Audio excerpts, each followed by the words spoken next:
الله يمسيكم بالخير وادعوا لنا بالبركة. وهذه فقاصات على المربي.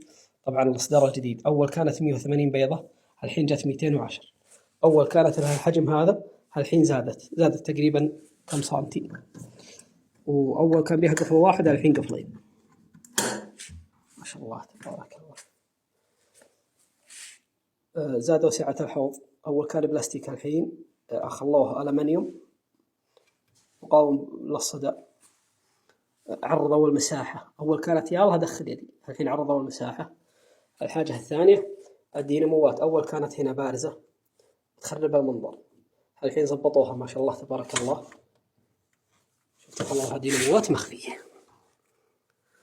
الله يبارك. هذا بيض الدجاج الفرنسي، الله يبارك إن شاء الله. طبعا إذا بدك تفتحها لازم تطفي هذا حتى ما تسحب عليك برودة ويموت عليك البيض، يموت الجنين داخل البيضة. الله يمسيكم بالخير وبطيني عليكم. هذه علم الفقاصة عن النار، ما شاء الله تبارك الله. طبعا خلنا نطفيها بسم الله. الحمد لله والشكر. هذا بيض جديد، شوفوا تاريخه تقريبا 60 بيضة، كله بيض الدجاج الفرنسي. الحين أصور لكم الدجاج، الله يبارك. هذا الدفعة الأولى تقريبا 75 بيضة، الحمد لله نسبة التخصيب عالية. شيكت أنا قبل شوي عليه، طلعت منهن 10 بيضات ما هي ملقحة، الباقي 60 بيضة كلهن ملقحات الحمد لله. ما شاء الله تبارك الله. أهنيهم الله العظيم على هالمنتج،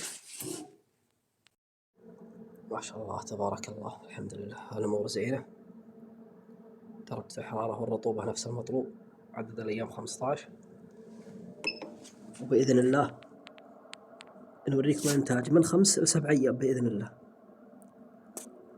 اسمعوا لها داوة ما شاء الله تبارك الله. هذا اللي يميز، اللي يدعيني يقول دايم تميز، فقاصات عيون المربي اللي لها داوة.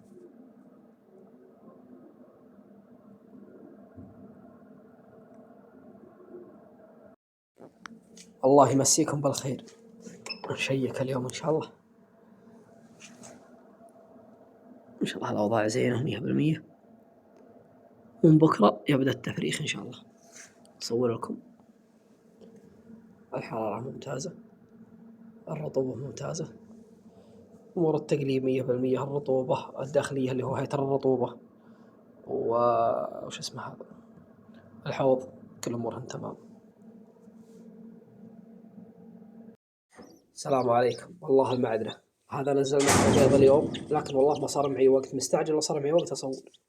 الحين جينا نصور ونشوف لكم النتيجة. الحمد لله هذا هو، شفت ما شاء الله تبارك الله. البيض كله مكسر، يعني إن شاء الله اليوم وبكرة بإذن الله الأمور زينة الحمد لله والشكر.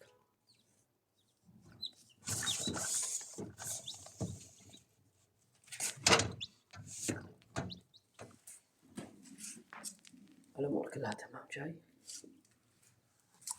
سكر. طبعا الصوص هذا تفريخ الحين هذا نخليه 8-10 ساعات لحد ما ياخذ وضعه الطبيعي، بعدين ننقله على المحكر. هذا محكر جاهز مجهز، بس عاد اركب اللمبات موجودة، بس اركب واحدة فوق واركب واحدة تحت، اوصلها سلك واركبها جاي، خلاص امورها 100% ان شاء الله. ما شاء الله تبارك الله. وهذا الانتاج الحمد لله زي ما تشوفون، تقريبا اللي باقي 8 بيضات. طبعا من البارح والله اللي ما جيت من الله الحين. ما شاء الله تبارك الله، ما شاء الله. العدد 60 بيضة، باقي 8 على التفريغ. طبعا حطينا 70 أو 72 بيضة طلع عندي 12 أو 10، ما هنا مخصبات، لكن مخصب كله زي ما تشوفون الحمد لله والشكر. هذا اللي يميز فقاصات عيون المربي، ما شاء الله تبارك الله. ما في، كل البيض الحمد لله ناجح. إن شاء الله على نهاية اليوم يكون فرغت الأكعاب. الله يبارك لكم ويبارك لكم إن شاء الله. شاء الله تبارك الله ما شاء الله.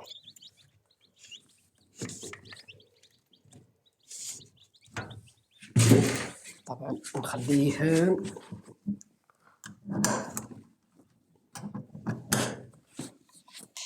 نروح نشيككم على